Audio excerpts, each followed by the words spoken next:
Now, the Patriots starters sat out tonight, but several key players saw time and impressed, notably rookie wideout Tyquan Thornton and third-year wideout Christian Wilkerson. Patriots fans packed the stands today for the opening day of training camp. And this year, it's no secret who the fan favorite is amongst this New England crowd.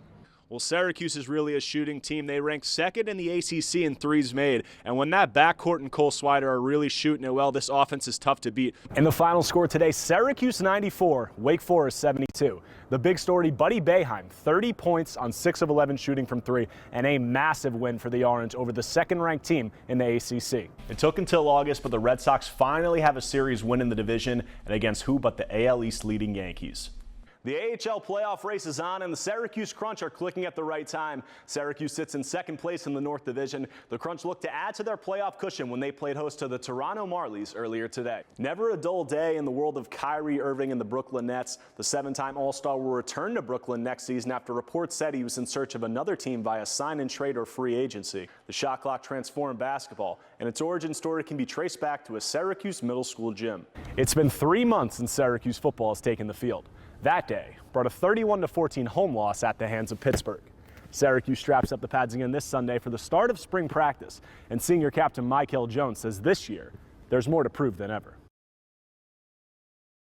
Now Patrick Mahomes trying to come right back. Hits Tyreek Hill on the crosser. He sees some daylight, and that's all she wrote. If I'm even, I'm leaving. Tyreek Hill takes it to the house, gives Kansas City the lead. Clear eyes and sunny skies down in Florida for the Daytona 500. 64th running of the historic race, and straight to the drama here. Final lap.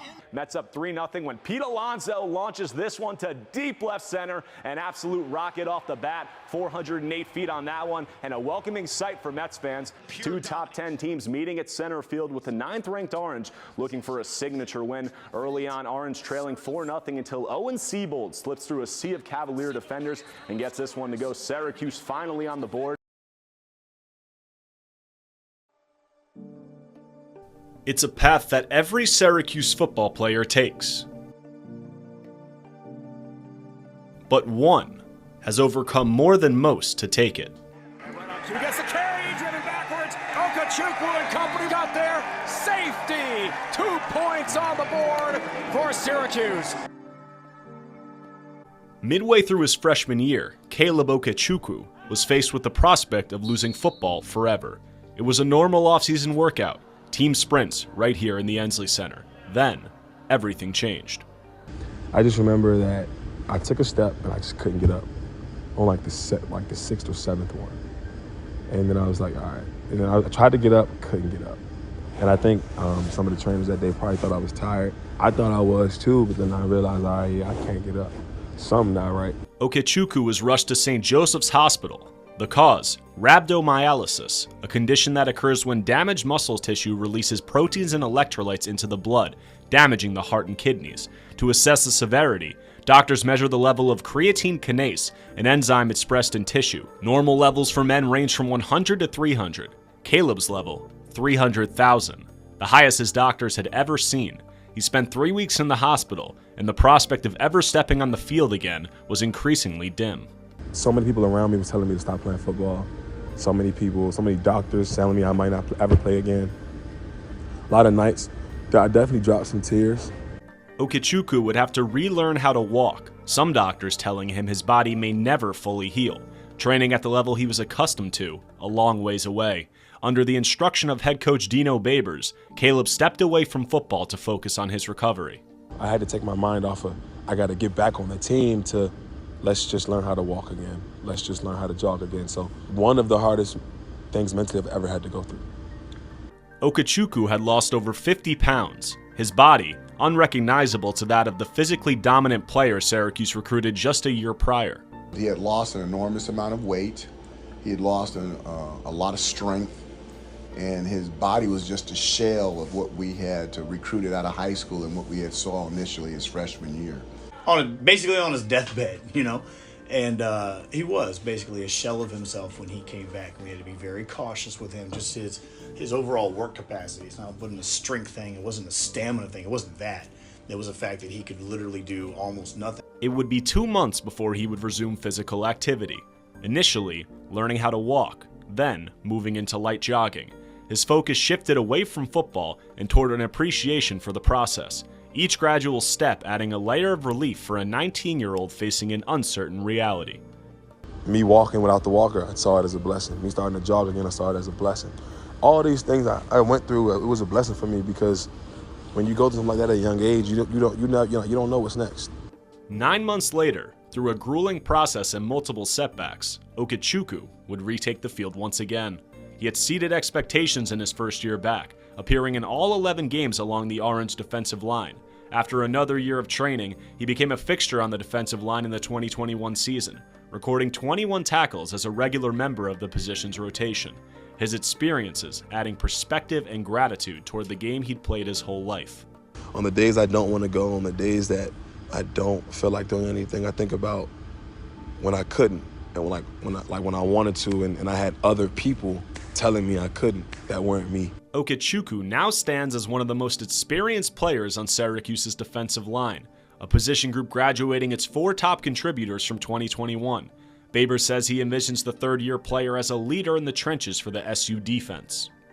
There's no doubt that he has leadership skills. There's no doubt that he knows the workings of this place, and it's important for the younger guys on the D-line to have somebody they can go to tell them exactly how it's done. Okechukwu shares that sentiment with his head coach. He's motivated, grounded, and ready to reach a new level in the game he was told he may never play again. This season, he's not focused on collecting stats or individual accolades, but he's confident what those who watch him play will walk away thinking. I'm not going to sit up here and tell you I'm going to get this and like numbers and stuff like that, but when people watch me play, they will say that he's a dominant player. In Syracuse, Erik Slater, NCC News. Now, here's 12 Sports.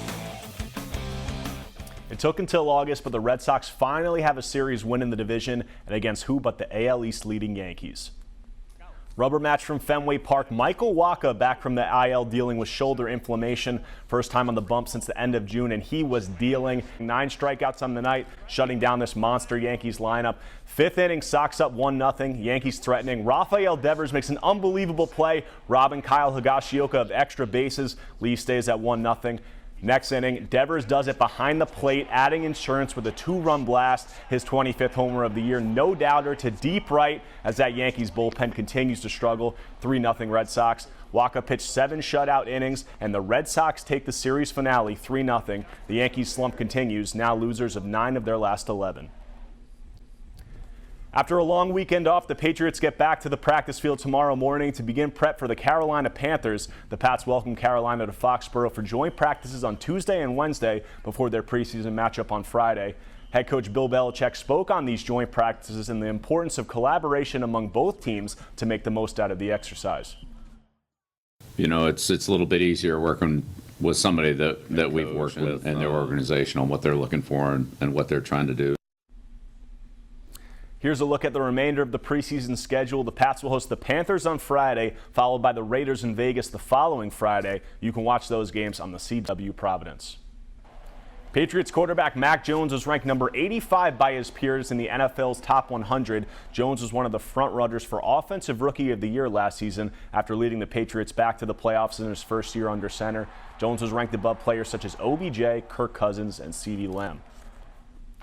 Quick update on Jets quarterback Zach Wilson, who left Friday's preseason opener with a right knee injury. He's set to have arthroscopic knee surgery Tuesday in Los Angeles. The Jets would not commit to a timeline for his return. This despite reports that the second-year signal caller would only miss 2 to 4 weeks. Wilson has a bone bruise and a torn meniscus. And join us tonight for this week's hometown hero. The honoree is classical grad Michaela White, the 2-time first-team All-State soccer star committing to run track and play soccer at the University of Minnesota Duluth. She's a gutsy athlete. I can't wait to see what she does in the future. Rhode Island native Billy Andrade had a shot at a win today on the PGA Champions Tour. Andrade held a share of the lead heading into the final round of the Boeing Classic in Washington. He shot a 71 on the day, leaving him tied for third at 11 under. Keeping it in the golf world, Will Zalatoris finally has a win on the PGA Tour. He defeated Step Straka in a playoff at the FedEx St. Jude Invitational and now holds the top spot in the FedEx Cup standings. Zalatoris is a 3-time major championship runner-up. The 25-year-old was the highest-ranked player on the tour without a victory at 14th in the world. And that's your look at sports. I'm Erik Slater. Have a great night.